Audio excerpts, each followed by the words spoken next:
Primeira coisa, gente, é procurar verificar se essa condição é clínica. Então, o que ela vai fazer? Como todo mundo faz. Procura um médico, um gastro, um clínico geral, para que ele possa dar um direcionamento para um gastro. E lá ele vai te pedir exames de praxe, que são endoscopia digestiva alta, exames de sangue,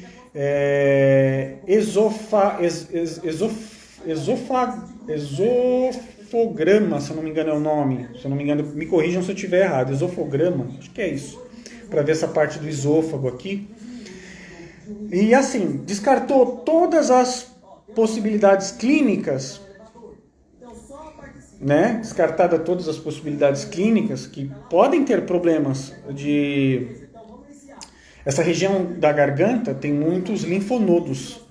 E essa é uma região muito que dá essa inflamação desses linfonodos, né? Esses linfonodos são as nossas glândulas de proteção.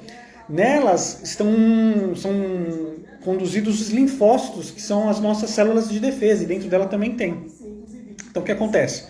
Tem uma bactéria, um vírus da garganta, esses linfonodos, eles absorvem esse vírus, essa bactéria, e inflamam. Dentro desse linfonodo, ele vai acabar com essa bactéria, vírus, ou um câncer, por exemplo, né?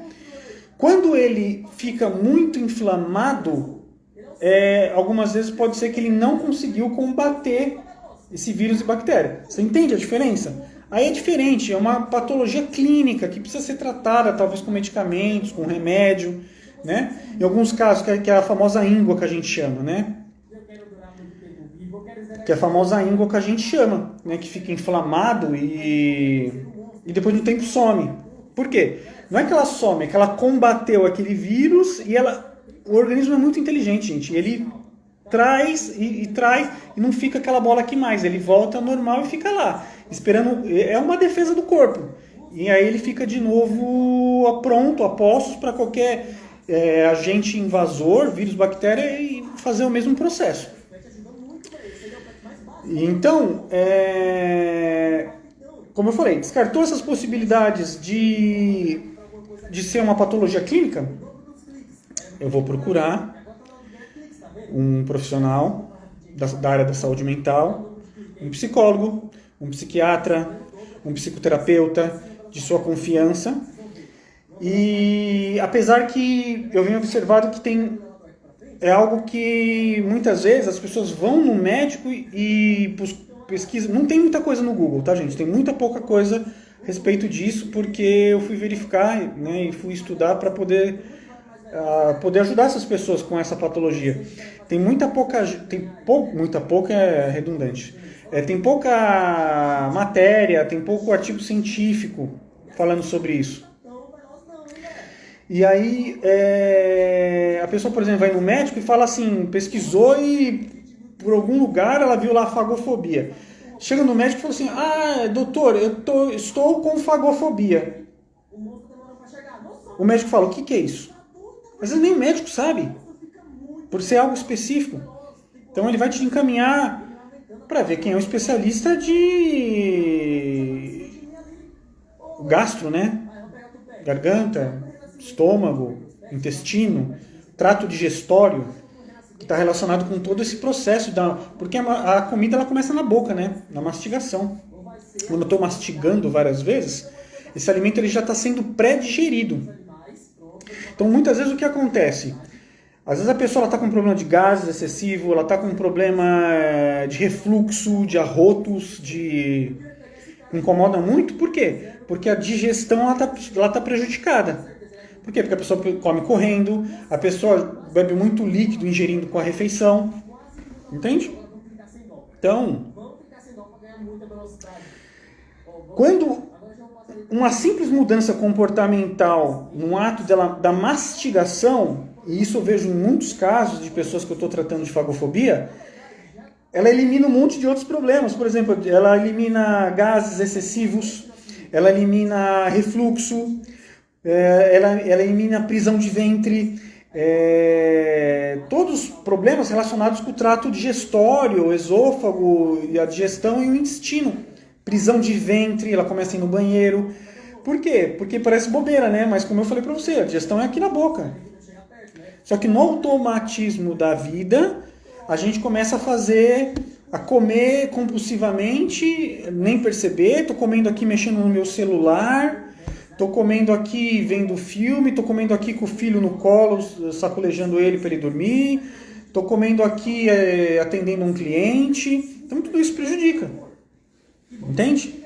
A gente tem hoje uma questão de hiperestímulos de todos os lugares, de televisão, hiperestímulos de outdoor, na rua, né? Então, o processo é o seguinte: começamos de dentro de casa e gradativamente vamos expondo a pessoa para ambientes externos, até chegar no momento que ela consiga voltar a ter a sua rotina adaptada para a sua realidade, mas que ela não tenha mais esses prejuízos cognitivos e comportamentais, né? Então, é muito importante isso. Olhar para isso, procurar um profissional que cuide disso, porque eu vejo muita gente que estão com esse transtorno, com essa patologia, e começa pelas esquivas, começa a não ter contato com as pessoas, começa a parar de dirigir, né? A pessoa tem medo de repente estar no carro e acontecer alguma coisa com ela, ela engasgar e não tem ninguém que possa socorrê-la. Ela começa a evitar de ir nos lugares. Esse quadro ele vai avançando de uma forma que vai chegar um momento que vai possivelmente instaurar um quadro depressivo. A pessoa ela vai começar a ficar dentro de casa, vai entrar debaixo da cama, não vai comer mais. Infelizmente, num caso mais extremo, se ela não for internada, ela vai morrer. Infelizmente, porque ela vai entrar num quadro de inanição, e se ela for uma pessoa sozinha que não tem uma rede de apoio que consiga ajudá-la nessa mudança comportamental, ela vem a falecer, infelizmente, né?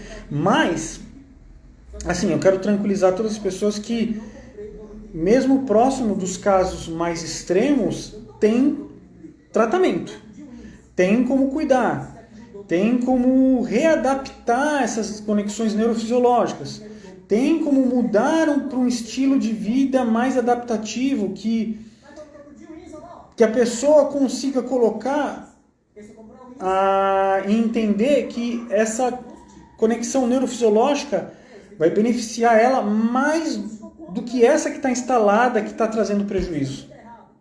Essa é a grande virada de chave, né? Não é reprogramação mental, não é. É simplesmente trazer uma forma da pessoa enxergar a maneira que ela vê as coisas de uma outra forma.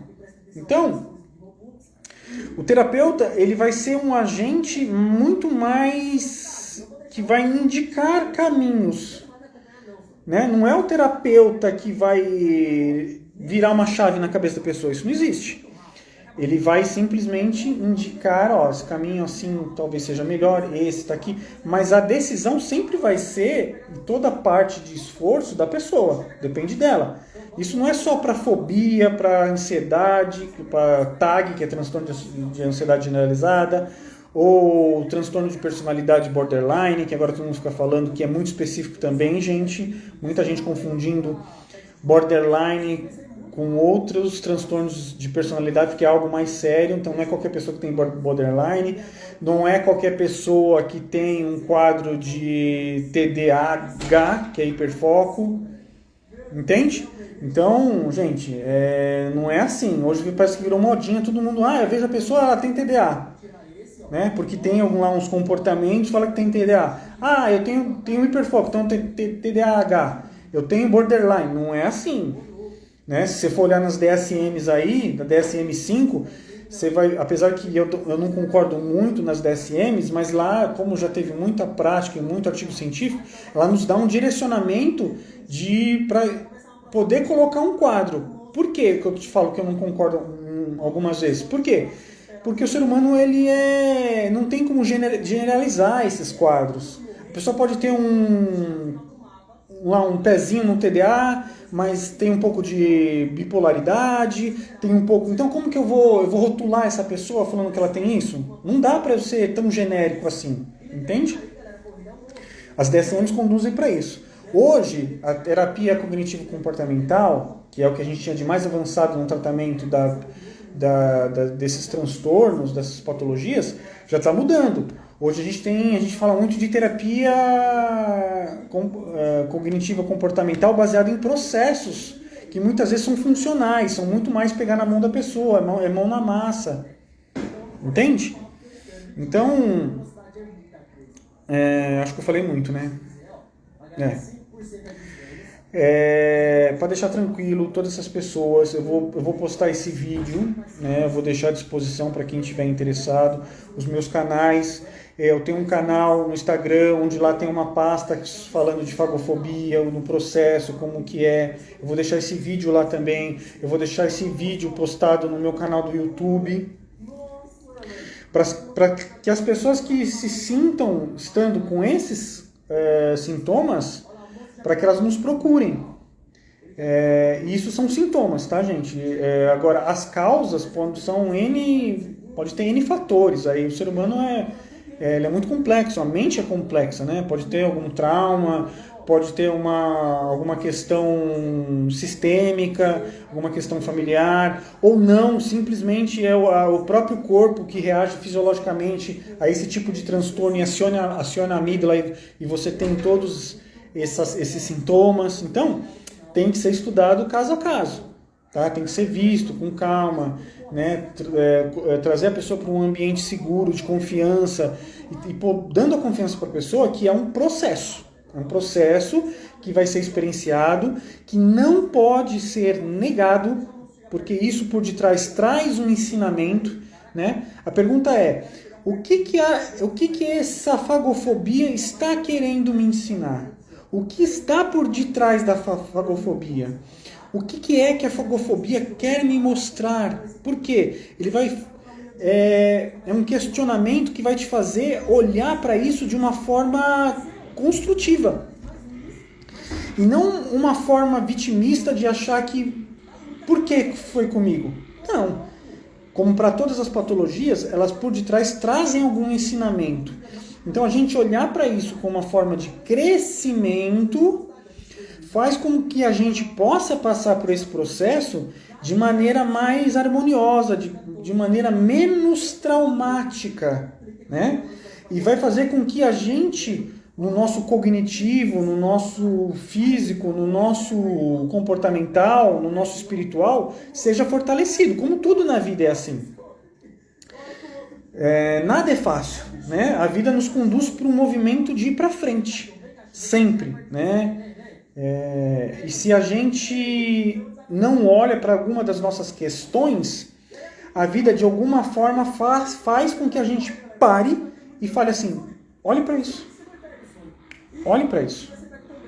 O que antigamente, muitas das pessoas mais velhas diziam assim, como você aguenta engolir tantos sapos, né? Fica entalado na garganta, não bota para fora, isso não sai, não é? Emocionalmente isso traz prejuízo, né? Para qualquer tipo de patologia, né? Porque traz prejuízo psicossomático, né? Emocionalmente a minha alma já está sentindo há muito tempo lá atrás, né? E aí quando chega no físico, realmente o físico já está sofrendo. Quando chega no físico e o físico está ruim, o espírito lá atrás já foi muito batido e judiado. Mas para tudo isso tem como organizar com autoconhecimento, com terapia, com uma nova forma de se olhar para as coisas. Tá bom? Gente, eu vou parar por aqui. Vou deixar meus canais à disposição. Canal do Instagram, laertehenriques.além.da.mente. No YouTube, Laerte Henriques Além da Mente. Laerte Henriques Conforto no Desconforto no Facebook. Laerte Henriques Além da Mente no LinkedIn. no Twitter, Laerte Henriques. Então todos esses canais têm material que eu estou postando lá sempre. Sobre saúde mental, sobre transtornos de saúde mental, sobre como ter uma vida melhor, como ter boas práticas meditativas, como ter melhores comportamentos, como ter uma vida mais saudável. Por quê? Porque a medicina hoje ela é muito integrativa, né? Não adianta falar, vou cuidar de uma coisa e esquecer a outra. Não, o ser humano ele é, de uma certa forma, é holístico. Holístico eu digo no sentido de, não como pseudociência, mas como integral, corpo, mente, espírito.